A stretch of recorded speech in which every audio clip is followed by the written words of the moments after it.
Picture ancient Athens, 399 before Christ. A man stands trial. His crime?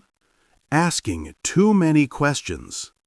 This man was Socrates.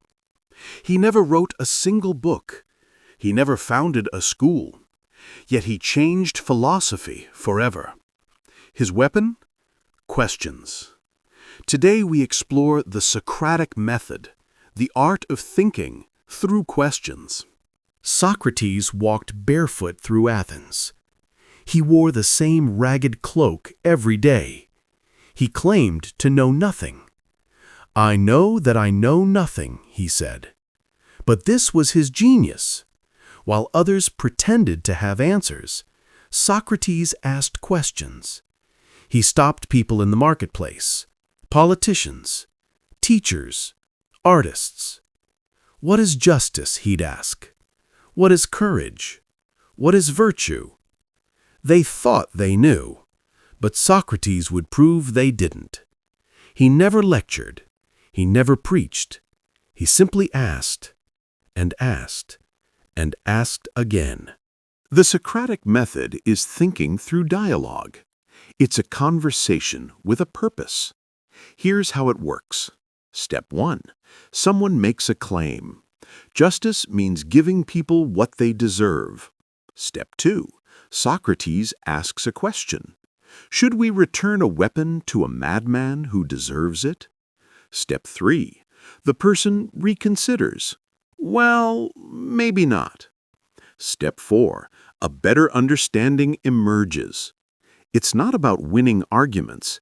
It's about discovering truth together. Socrates believed wisdom starts with admitting ignorance. You can't learn if you think you already know everything. The Socratic Method removes false certainty. It exposes contradictions in our thinking. It forces us to define our terms. Most importantly, it makes us think for ourselves. Let's watch Socrates in action. A young man claims courage is standing firm in battle. Socrates asks, what about a general who retreats strategically? Is he a coward? The young man pauses. No, that's also courage. So courage isn't just standing firm? I suppose not. Then what is courage? Notice what Socrates does. He doesn't say, "You're wrong." He asks questions that reveal the problem. The student discovers the contradiction himself. This is more powerful than being told. Another example. Someone says, teachers should be paid more than doctors. Socrates asks, should the most valuable service earn the most? Yes. Is saving lives more valuable than teaching? Pause. Well, yes. So doctors should earn more? The person thinks, I need to reconsider my position. Socrates doesn't give the answer. He guides people to find it themselves. Socrates asked 5 types of questions. Type 1. Clarifying questions. What exactly do you mean by that? Can you give me an example? These force precision. Type 2. Probing assumptions. What are you assuming here? Why would you assume that's true? These reveal hidden beliefs. Type 3. Probing evidence. How do you know this? What evidence supports that? These test foundations. Type 4. Exploring implications. If that's true, what else must be true? What would be the consequences? These reveal logical outcomes. Type 5. Questions about the question. Why do you think I asked that? Is there a better question we should be asking? These examine the inquiry itself. Master these 5 types, and you master the Socratic Method. The Socratic Method isn't ancient history. It's used everywhere today. Law schools teach it. Lawyers learn to question witnesses this way. Therapists use it. What makes you think that? They ask. Scientists use it. Every hypothesis starts with a question.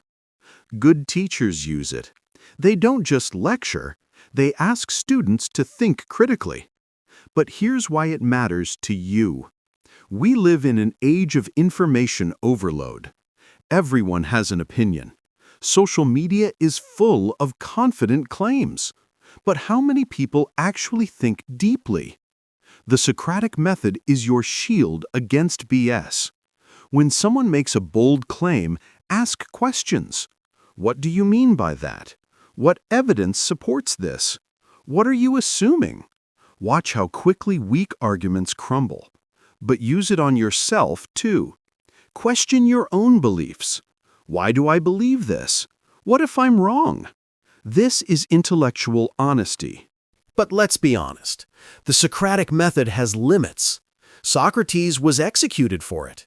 Athens put him to death at age 70. Why? Because questions threaten power. They expose ignorance in high places. Socrates embarrassed important people. He made enemies. His questions were seen as dangerous, and they were. Questions dissolve certainty. They challenge authority. They force people to think. Some people hate that. Also, the method can be misused. Some people use questions to manipulate. They pretend to seek truth, but just want to confuse. This isn't the Socratic Method. This is sophistry. The difference? Intent. Socrates genuinely sought truth. Sophists just wanted to win arguments.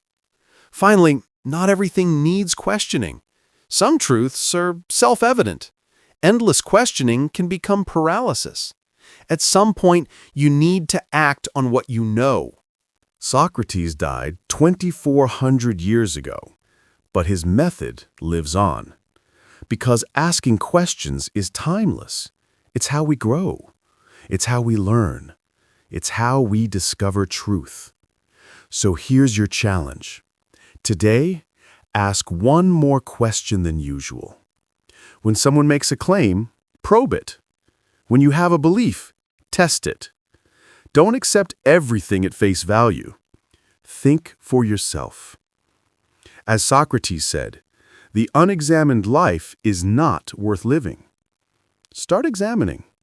Start questioning. Start thinking. That's the Socratic Method. And it starts with you.